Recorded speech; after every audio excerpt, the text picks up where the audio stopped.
जब भी तुम पढ़ने बैठो तो क्लास में कुछ कहीं भी कभी भी जब तेरा मन करे पढ़ने का, तो पढ़ने से पहले एक बार जरूर सोचो कि हम पढ़ रहे हैं किस पर्पस से। जब पढ़ते टाइम तुम्हारा पर्पस आ जाए, तुम्हारा एम आ जाए, तब समझो कि तुम्हारा पढ़ाई में 4 चांद लग जाएगा। बोलेगा वो कैसे सर? वो इसलिए कि जब तुम पढ़ने बैठोगे तो तुम्हारे सामने तुम्हारा सपना दिखेगा। वो सपना नहीं तो सोचेगा कि सपना कोई लड़की को बोल रहे हैं ये सपना, वो सपना नहीं, वो सपना दिखेगा जो तुम बनना चाहते हो। समझा कि नहीं? और जब तुम कुछ बन जाओगे, समझो कि आज तुम्हारा बेस कहीं अच्छा बन गया। क्योंकि स्टूडेंट लोगों का आगे चल करके क्यों पढ़ने का मन नहीं करता पता है? स्टूडेंट लोगों को आगे चल करके इसीलिए पढ़ने का मन नहीं करता है क्योंकि उसका बेस वीक रहता है। और यदि बेस वीक रहेगा ना तो आगे पढ़ने का मन नहीं करेगा। और तुम्हारा बेस को स्ट्रॉन्ग करने वाला ये जो 9th और 10th क्लास है, ये बहुत ही इंपॉर्टेंट क्लास है। 9th तो यूं ही गुजर गया, अब बचा 10th में मन लगा के पढ़ लो, जी जान लगा दो। हम गारंटी के साथ कहते हैं कि यदि तुम 10th अच्छा से पढ़ लिया तो तुम्हारा आगे आने वाला जो भी साल होगा वो अच्छा ही होगा। तुमको ये नहीं सोचना पड़ेगा कि हम इंटर जाएंगे तो आर्ट्स लेंगे कि साइंस लेंगे, वहाँ खुद तुम डिसाइड कर लोगे कि हमको क्या लेना है। किसी से पूछने की मशवरा नहीं करना पड़ेगा कि हम क्या लें, आर्ट्स लें कि साइंस लें या कॉमर्स लें। खुद डिसाइड ले लोगे कि हमको इस सेक्टर में जाना है तो ये लेना बेटर रहेगा। तो इसीलिए बोल रहे हैं पढ़ो, पढ़ोगे अच्छा बनोगे। अभी के समय में कहीं आकांक्षा का एग्ज़ाम तुम लोग क्लियर कर लेता है, अभी टारगेट आकांक्षा रखना है। आकांक्षा का एग्ज़ाम कहीं क्लियर कर लेता है बाबू, नाम हो जाएगा। और नाम नहीं, तुम्हारा फ्यूचर संवर जाएगा। समझा कि नहीं? तो पढ़ो उस व्यू को लेकर के। चलो ज़्यादा हम कुछ नहीं बोलेंगे, आगे हम लोग चलते हैं जो हमारा टॉपिक है उसके लिए। ठीक, good morning everyone. Good morning. देखो आज की क्लास में हम लोग लाइफ प्रोसेस का लास्ट टॉपिक जो है उत्सर्जन तंत्र, उस उत्सर्जन तंत्र का लास्ट टॉपिक किडनी था, ह्यूमन का। उसमें से एक उत्सर्जन तंत्र हम लोग प्लांट का भी देखेंगे, लेकिन ये जो लास्ट टॉपिक ह्यूमन का है वो है किडनी।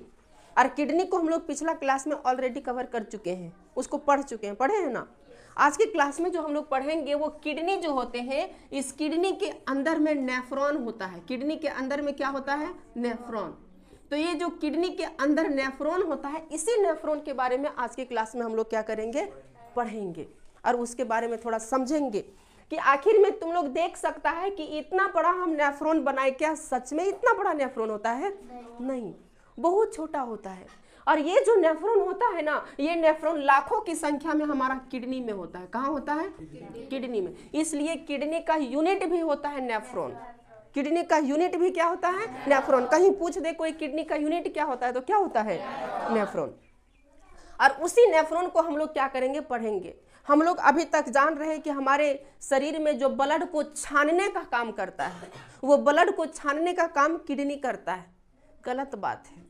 ब्लड को छानने का काम किडनी नहीं करता, बल्कि किडनी के अंदर जो नेफ्रॉन रहता है ना, वो नेफ्रॉन करता है। एक्चुअली में जो किडनी के अंदर नेफ्रॉन रहता है वही काम करता है, लेकिन नाम किसका हो जाता है? किडनी का। जिस तरह से मान ली कोई बिल्डिंग बनती है तो कोई बिल्डिंग को कोई मिस्त्री बनाते हैं, लेकिन नाम किसका हो जाता है? उस मालिक का, कि बिल्डिंग किसका है? उसका है। होता है ना, इन्होंने बनवाया है, इन्होंने बनाया है।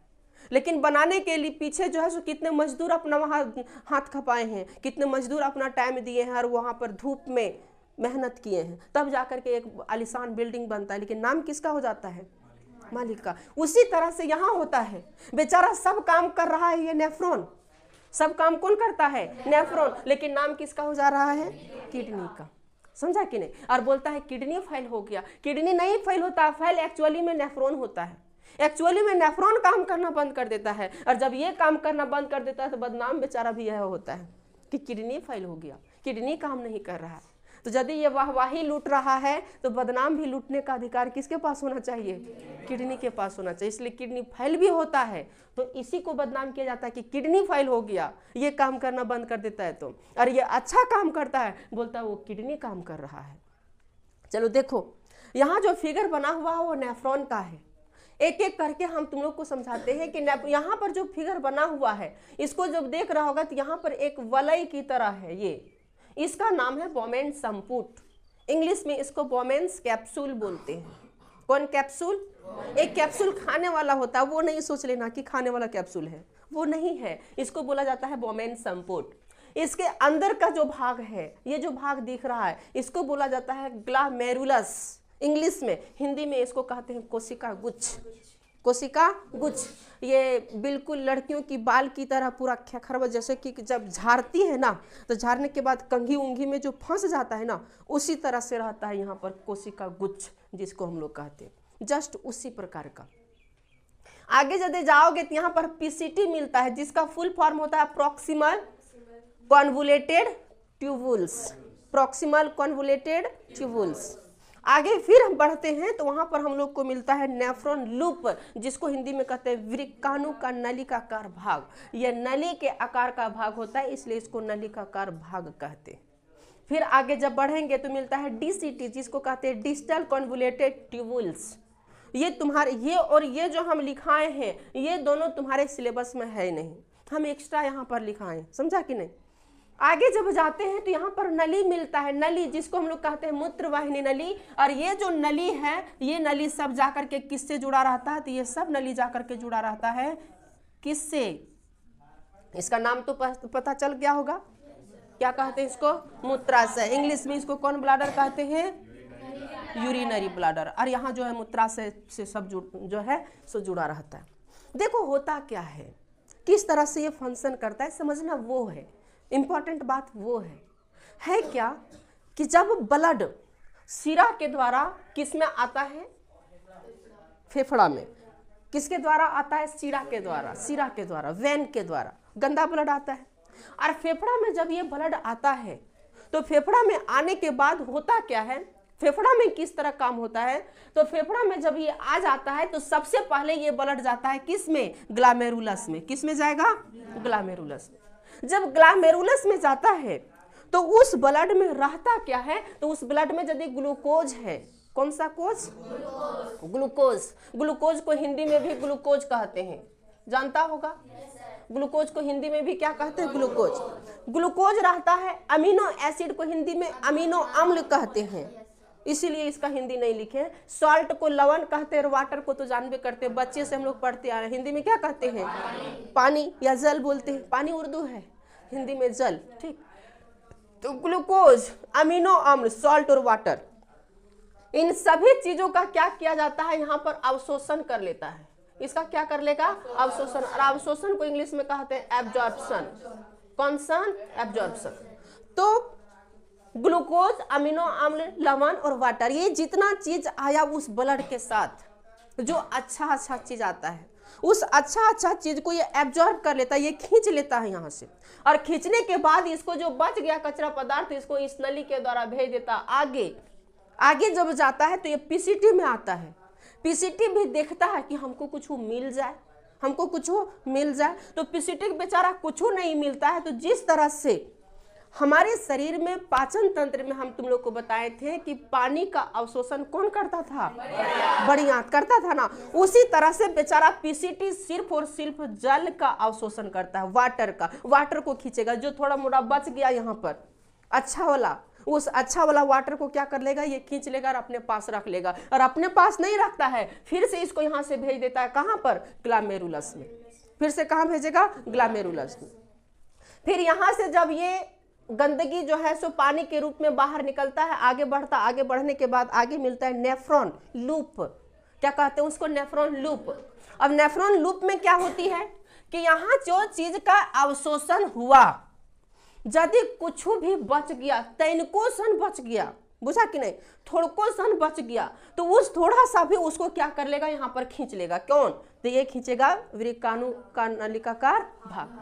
जो थोड़ा सा भी कहीं बचा, सोचेगा ग्लूकोज कहीं सोच रहा है कि हम जा करके निकल जाएंगे, कहाँ पर जमा हो जाएंगे? टंकी में, और इसको हम बाहर कर देंगे, बाहर निकल जाएंगे। इस झंझट से जो है सो हम बाहर निकल जाएंगे। लेकिन झंझट से वो बाहर निकलेगा कैसे? पहले उसको फेस करना पड़ेगा ग्लामेरुलस को। जब उससे फेस कर लिया तो फिर आकर के वृक्काणु नलिकाकार यहाँ पर देखे रहता है कि कहीं मिस्टेक से कोई चोरी से तो नहीं आ गया।